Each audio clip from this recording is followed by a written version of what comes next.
Je m'appelle Nicolas Dubar, j'ai 42 ans, je suis président de la société Somagic depuis 6 ans. Nous fabriquons des barbecues à destination du grand public, entre 800 000 et 1 million de barbecues que nous distribuons sur le marché français et à l'export depuis une quarantaine d'années. Donc le lundi 18 septembre au matin, comme tous les lundis ou comme tous les matins, j'arrive à l'usine et on me tombe dessus pour m'expliquer que nous sommes victimes d'une cyberattaque. Je ne prends pas franchement conscience de la situation. Je suppose qu'il y a un virus quelque part, comme on entend régulièrement ici et là. Et en réalité, on me dit « Mais Nicolas, il faut que tu te rendes compte, on ne peut plus travailler. » Et quand on te dit ça, tu te dis on ne peut plus travailler, on ne peut plus allumer l'ordinateur. Non, non, Nicolas, on ne peut plus travailler. C'est-à-dire que les machines ne peuvent plus fonctionner, nous n'avons plus accès à notre réseau, nous n'avons plus accès à nos données, nous ne pouvons plus gérer la compta, nous ne pouvons plus gérer le commerce. En gros, nous ne pouvons plus faire tourner l'activité de Somagic. Il faut se dire que sur le moment, on se dit que ça va être compliqué.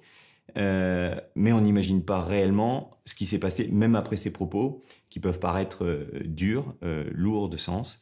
Mais dans les faits, il faut quelques minutes, voire quelques heures pour se rendre compte qu'effectivement, à l'instant T, Somagic n'existe plus. On venait de perdre 40 ans d'histoire et les activités à venir, c'est-à-dire l'ensemble de nos commandes, l'ensemble des plans de nos produits, l'ensemble de notre comptabilité, l'ensemble de notre gestion des ressources humaines, tout était devenu indisponible. On ne pouvait plus gérer l'entreprise. Je me demande quoi faire, il me faut quelques minutes pour réaliser, et c'est à ce moment-là que mon informaticien me dit, pourtant très compétent, « Nicolas, je ne sais pas quoi faire ». On venait de toucher un sujet qui était pour moi ingérable, étant donné que l'informatique est un outil. Pour moi, tant que ça fonctionne, ça fonctionne. Dès que ça ne fonctionne plus, je suis perdu. Mais ça va sur la boîte mail qui fonctionne plus ou un accès réseau qui fonctionne plus. Je ne sais pas comment le réparer. Mais là, ça allait beaucoup plus loin, puisque de toute façon, allumer l'ordinateur était devenu interdit. Notre informaticien, Stéphane, me demande qu'est-ce qu'on fait. Et quand ton informaticien te demande à toi qu'est-ce qu'on fait, tu te dis là c'est grave, puisque ce n'est jamais arrivé. Et je me souviens, à cet instant précis, il est 9h du matin, que nous avions souscrit une assurance qui s'appelle Stoic et que j'avais préparé un petit papier où étaient notées les coordonnées de cette assurance. Et donc à 10h06 du matin, je les contacte et je fais une déclaration de sinistre. En n'ayant absolument pas de soupçon sur ce qui allait se passer derrière.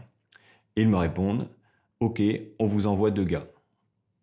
Je comprends pas bien ce que ça veut dire. Ils nous envoient 2 gars. Un vient de Paris, un vient d'Angers. Et donc, patientez, ils arrivent. À ce moment-là, il faut gérer les hommes. Qu'est-ce qu'on fait de nos salariés puisqu'on ne peut pas travailler? Donc nous, on avait encore la chance d'avoir un tapis roulant qui fonctionnait sur lequel on pouvait poser des cartons et emballer quelques barbecues parce qu'on avait des pièces détachées qui étaient prêtes.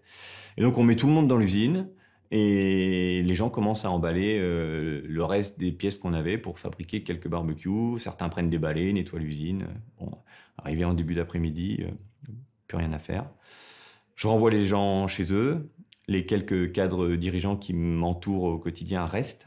Et on discute dans le hall, on discute dans mon bureau, on discute... on est perdu, quoi. Et on attend l'équipe de chez Stoic. Il y avait quand même des gens qui avaient pris la main côté Stoic pour commencer à regarder à distance l'ampleur des dégâts. Et eux étaient en contact direct avec Stéphane, notre informaticien, et avec moi pour m'orienter sur les différents sujets que j'allais... avoir à traiter. Je dois aller déposer plainte, qu'il va falloir gérer la CNIL, qu'il va falloir que je gère ma communication. Tout m'arrive, c'est un flot d'informations. Je veux dire, moi, si j'ai un problème commercial, un problème technique, un problème humain, bah, c'est mon quotidien, c'est pas toujours simple à gérer, mais globalement, j'en ai l'habitude. Mais là, pas du tout. Donc, en attendant les stoïques, je monte dans la voiture, je vais au commissariat, à la gendarmerie plus précisément, et je leur explique que je viens déposer plainte pour une cyberattaque. Cataclysme. Les gens qui me reçoivent sont très agréables, mais aussi dépassés que moi. Après 4 ou 5 échanges avec les gendarmes, ils m'expliquent qu'il faut que je revienne le lendemain parce qu'ils doivent se renseigner auprès du gendarme de la cybersécurité à Paris pour savoir exactement comment déposer plainte dans ce cas de figure. Donc je rentre à l'usine où j'ai 3 collègues qui m'attendent pour me soutenir gentiment, mais je n'ai pas déposé plainte et on n'a toujours rien fait si ce n'est éteint l'intégralité de nos serveurs. En revenant à l'usine, l'une des 3 personnes qui étaient là m'appelle en me disant « Nicolas, ça fait 3 fois qu'il y a un numéro de téléphone qui appelle. C'est pas un numéro habituel et j'ai décroché, ça parle en anglais. Bon, donc je m'installe devant le téléphone ressonne, je décroche. Donc là, il y a un gars qui m'explique en anglais qui veut parler au décideur. Je dis, je suis pas le décideur. Et il me dit, donc t'as rien compris, je vais raccrocher, je veux parler au décideur. Donc je lui dis finalement, je suis président. Il me dit donc si tu es le président, tu sais très bien ce qui est en train de se passer. Donc, tu prends contact avec nous sur le dark web via un chat pour commencer à négocier. Et il raccroche. Je contacte de nouveau mes interlocuteurs chez Stoic qui m'expliquent que c'est l'habitude, qui me connaissent et qui vont m'aider. Moi, je ne sais pas ce qu'il faut faire. Est-ce qu'il faut payer, pas payer? Alors après, nous, évidemment, on n'a jamais envie de payer, mais je veux comprendre. On essaie de se rendre compte de l'ampleur du montant qui est demandé. Bon. Et on m'oriente et on me soutient et on m'explique. On va y aller étape par étape. On va voir ce qui est possible de reconstruire, ce qu'on va pouvoir récupérer. Et au fil de l'eau, ça va donner une décision il faut négocier pour payer peut-être une partie ou pas du tout, mais on le fera que quand on se rendra compte de ce qu'on peut récupérer ou ne pas récupérer. Donc je me sens pas rassuré par la situation, mais je me sens soutenu. Et à 17h, Antoine, je crois que c'est Antoine qui arrive en premier de chez Stoic. Alors moi je les ai appelés les hackers gentils. Ils arrivent, j'ouvre la porte de la voiture, enfin je suis complètement... c'est le Messie qui arrive. Et il s'installe, son collègue arrive un tout petit peu plus tard. Ils s'installent dans nos bureaux avec leurs ordinateurs, avec leur sourire, avec leur t-shirt tout simple, des gars super accessibles qui sont, j'imagine, intellectuellement geeks, un monde que je ne maîtrise pas. Et en même temps, qui sont détendus et en tout cas rassurants. Quand je leur pose une question, ils s'arrêtent, ils me répondent systématiquement avec des mots que je comprends. Quand ils parlent entre eux, je comprends rien. Et ils commencent à chercher sur nos serveurs ce qui va pouvoir être récupérable ou pas. Donc sur le serveur, ce qu'ils découvrent d'abord, c'est la demande de prise de contact sur un chat pour nous informer que c'est un ransomware et que pour récupérer nos données, il va falloir payer. Donc là, la négo, c'est quelque chose de nouveau. Enfin, je veux dire, on le voit à la télé, c'est limite le GIGN qui prend la main. Bon, moi, je fais pas ça dans la vie. Et donc, l'équipe de Stoic a entamé une négo parce qu'au départ, ils te disent, c'est quand même complètement fou, voilà le montant, mais si tu payes maintenant, il y a de l'escompte. Et si tu payes demain, c'est 20% de plus par jour de retard de paiement. Alors ça va quand même relativement vite. Et donc les équipes qui ont pris la main pour négocier ont commencé à faire traîner, ont trouvé des excuses en disant le responsable financier n'est pas là, vous voulez qu'on vous paye en Bitcoin, mais nous on n'a pas de compte en Bitcoin, donc du coup il va falloir ouvrir un compte en Bitcoin. On a dit que le passeport de M. Dubar a été refusé auprès de l'organisme qui ouvrait le compte en Bitcoin. Et on a fait traîner les choses parce qu'ils nous avaient expliqué que si on ne payait pas, ils allaient publier l'intégralité de nos données sur le dark web.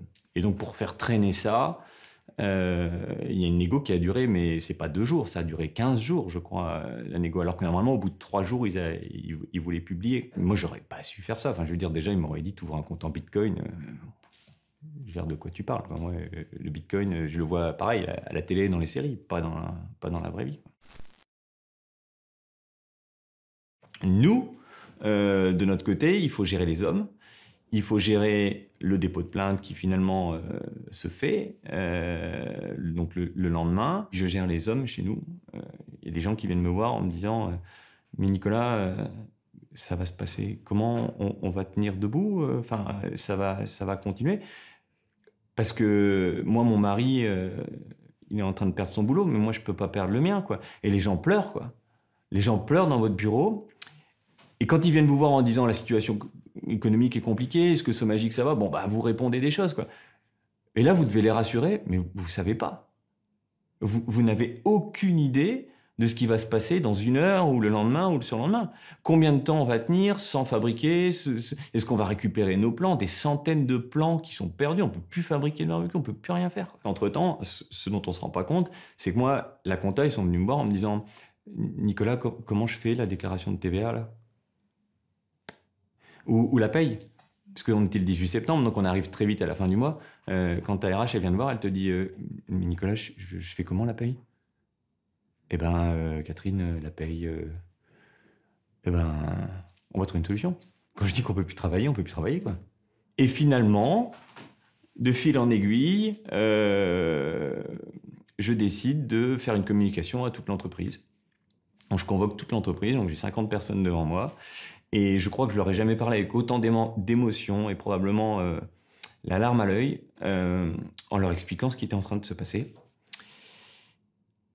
Et en leur disant qu'on allait s'en sortir tous ensemble. Mais que c'est... Putain. Mais que c'était... très, très, très, très inconnu pour moi et très, très dur à gérer.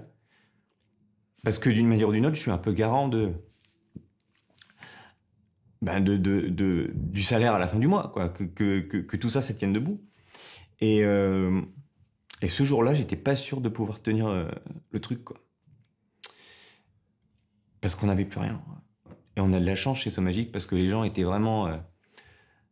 je veux dire, tout le monde était ensemble. Tout le monde, c'est une espèce de groupe qui s'est mis au service de l'entreprise. À mon service, on va vous aider, qu'est-ce qu'on peut faire?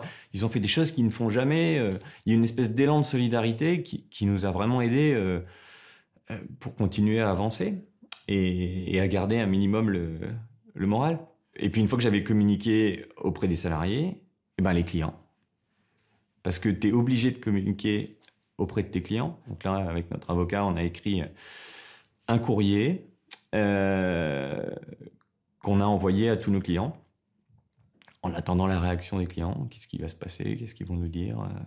Alors là, c'est disparate. Hein. Il y a des clients qui sont très inquiets, des clients qui sont confiants mais qui suivent, puis des clients qui réagissent pas forcément. Alors pour moi, ça a été personnellement plusieurs nuits sans sommeil, mais c'est pas des nuits hachées. Je veux dire, c'était 0 minute de sommeil. Tu dors pas du tout. Tu te lèves le matin, t'es même pas fatigué. Tu dors pas, quoi. Tu vis un truc, c'est une intrusion, un vol, quoi. C'est un cambriolage où tu rentres dans ton appartement et il est intégralement vide de tout ce que tu avais. Tout ce qui te servait au quotidien pour faire à manger, pour boire un coup, pour travailler, pour te divertir, les souvenirs de tes enfants. Et t'arrives un matin et il n'y a plus rien du tout. Plus rien. Tout a disparu, quoi. Et à ce moment-là, je vais plus rien retrouver, quoi.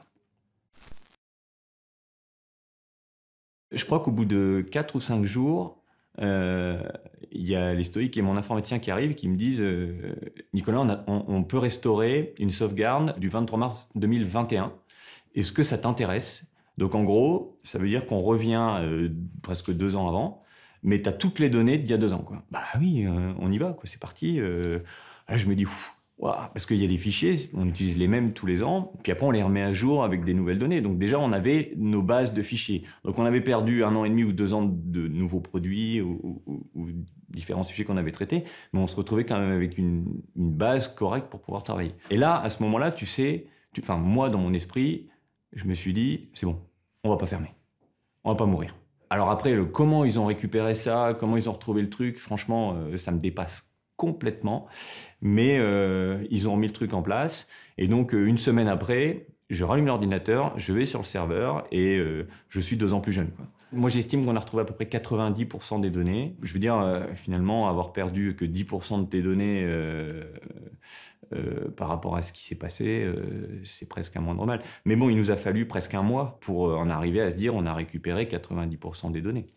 Et 1 mois, c'est quand même très très long, quoi. Au final, on n'a pas du tout payé la rançon. Donc ça, on en est quand même content. Déjà, de par la dépense, et puis dans la philosophie. Je sais pas, j'ai dû avoir un coup de chance où en janvier 2023, je souscris à une assurance cybersécurité qui s'appelle Stoic, parce que de toute façon, dans pas mal de questionnaires d'assurance en responsabilité civile, etc., il nous est demandé quel est le niveau de sécurité que nous avons. Donc, on se disait qu'il fallait avancer un peu sur ce sujet-là. Donc, on souscrit à l'assurance chez Stoic. Je me rends pas bien compte de ce que je fais, je me donne une bonne conscience en me disant, bon, s'il nous arrive un truc, on a une assurance, quoi. Quand je fais la déclaration à l'assurance, je pense juste faire une déclaration à l'assurance. J'imagine pas que derrière, il y a tout un pôle reconstruction, soutien à la négociation. Je le savais pas, parce que j'étais pas rentré dans le détail. Et donc, ça a été un peu la bonne surprise de l'histoire. Mais tu fais une déclaration à l'assurance et puis eux, ils t'envoient des gars pour réparer ton système et puis pour t'aider à négocier, quoi. Et ce qui est important sur ces périodes-là, c'est justement c'est le temps. Moi, sans Stoic, on m'aurait dit, tu vas sur le dark web pour discuter avec des hackers. Ben, je sais pas. Déjà, c'est du chinois, quoi. Donc là, l'accompagnement, en fait, pour nous, parce que j'avais souscrit à cette assurance un peu par hasard. Alors, c'est pas totalement hasard parce qu'on en entend beaucoup parler, mais et ben tout a été géré à la minute près, quoi. Donc l'équipe Stoic est restée 3 ou 4 jours physiquement. Et ensuite, ils sont repartis, mais ils ont continué à travailler sur le dossier, mais à distance. Mais enfin, moi, je dirais à plein temps, parce qu'ils étaient quand même toujours dessus. Donc, je dirais que pendant au moins 15 jours, on a eu deux gars à disposition quasiment tout le temps, quoi. On a eu des listes de conseils, on a mis des choses en place, on leur en a reparlé, ils nous ont redonné des avis ou des conseils. Donc il y a eu un accompagnement, on est 7 ou 8 mois plus tard et on se parle encore. On n'a pas payé la rançon, on fonctionne aujourd'hui normalement et c'est un mauvais souvenir. En toute humilité, je me sentais vraiment en sécurité avant. Je ne me rendais pas du tout compte à quel point ça allait toucher l'entreprise, me toucher moi personnellement, toucher mes salariés personnellement. Et on a découvert que nous n'étions pas au niveau, mais je peux vous assurer que je vous aurais répondu qu'on était au niveau. Dans l'analyse qui a été réalisée par les Stoïques, c'était déjà de comprendre par où les pirates étaient rentrés. Donc nous, on a des VPN comme beaucoup de gens et des comptes VPN. Donc a priori, on suppose, enfin, en tout cas la conclusion à laquelle on est arrivé, on ne peut pas en être sûr à 100%, mais on suppose que c'est un phishing et qu'ils sont rentrés via un VPN sur notre réseau. Après nous, comme tout le monde, on se pensait réellement protégé. On a géré entre les antivirus, les sauvegardes externalisées, etc. Vous m'auriez dit en août 2023, est-ce que vous êtes protégé? Ah oui, je suis protégé, pas de problème. En plus, nous, on savait qu'il y avait des tentatives d'intrusion parce qu'on le voit régulièrement, mais ils sont jamais rentrés, ils rentreront pas. On a fait plein de trucs, il n'y a pas de raison que ça rentre, quoi. Mais ce qu'on a mis en place depuis, grâce à l'étude de ce qui s'était passé, moi j'avais tendance à dire que c'est devenu un bunker, donc on a dû multiplier par 2 ou par 3 les dépenses en cybersécurité. Mais je veux dire, c'est un moindre mal par rapport à ce que cette affaire-là aurait pu nous coûter, la vie de l'entreprise de toute façon. Donc aujourd'hui, je suis beaucoup plus serein pour l'entreprise. On a des sauvegardes sécurisées, et même si on perdait et on se faisait attaquer, on récupérerait l'intégralité de nos données. Il faudrait juste reconstruire l'infrastructure. La vie de l'entreprise serait plus du tout en jeu, ça c'est certain. C'est juste un gros travail, mais sans inquiétude quant à l'avenir. Et vous m'auriez aussi posé la question, est-ce que vous avez des sauvegardes? Oui, on a des sauvegardes en interne qui sont répliquées, plus on a de la sauvegarde externalisée, donc aucun risque, quoi. Ben, rien du tout. Maintenant, je sais qu'on n'était pas suffisamment protégé, ne serait-ce que sur les mots de passe, la gestion des mots de passe, la sensibilisation sur le phishing, la sauvegarde externalisée. Ben, il y avait des outils qui existaient depuis un an et demi qui nous auraient permis de ne rien perdre et qu'on a mis en place entre-temps. Mais on avait des sauvegardes qui n'étaient pas, même si elles étaient externalisées chez un prestataire, qui n'étaient pas sécurisées. Nos antivirus n'étaient pas forcément à la hauteur. J'ai découvert qu'il y avait des outils d'analyse comportementale sur le réseau qui permettent de voir s'il se passe des choses sur le réseau pour tout mettre en rideau du jour au lendemain. Mais ça, on n'en connaissait même pas l'existence, quoi. Et ça existe depuis quelques temps. Et même aujourd'hui, a priori, les hackers, ils commencent à être capables de contourner ces outils-là.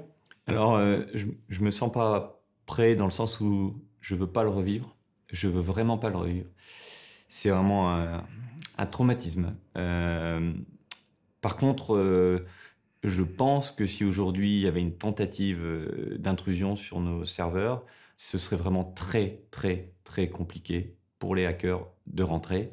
Et quand bien même ils rentreraient, on a mis en place un système de sauvegarde externalisé avec un niveau de sécurisation qui fait qu'on pourrait se retrouver avec une infrastructure par terre. Par contre, on perdrait aucune donnée. Renseignez-vous, faites ce qu'il faut. Il y a beaucoup d'outils aujourd'hui qui sont pas très compliqués à mettre en place, mais qui peuvent vraiment permettre de se protéger. Je veux dire, ne mettez pas la vie de votre entreprise en danger en vous pensant au-dessus du lot parce que votre informaticien vous a dit « mais moi c'est bon » parce que nous on a pensé ça et ces phrases-là je les ai dites « mais nous c'est bon quoi ». Mais non, nous c'était pas bon. C'est pas parce que tu as un prestataire qui te dit non mais nous on fait tout. Nous notre prestataire il nous avait dit que on avait compris, alors on va le dire comme ça, que la sauvegarde était externalisée chez eux et sécurisée. Et en fait non, pas du tout, puisque de toute façon ils sont remontés jusqu'à cette sauvegarde et ils l'ont intégralement effacée. On vous raconte des choses, on a des idées reçues. On se dit, en plus ça coûte cher, je préfère investir sur un nouveau produit, sur un nouveau projet, sur de la communication, sur le marketing. Mais enfin, le jour où tu as investi sur tout ça, puis que tu n'as plus d'usine à faire tourner, ou que ton activité, tu peux plus la gérer, de toute façon, c'est perdu. Et ça peut nous arriver à tous. Nous, on est à la campagne, hein. On est vraiment à la campagne, hein, dans les vignes bourguignonnes, hein. Je me suis pas dit, ils vont attaquer une PME à la campagne, quoi.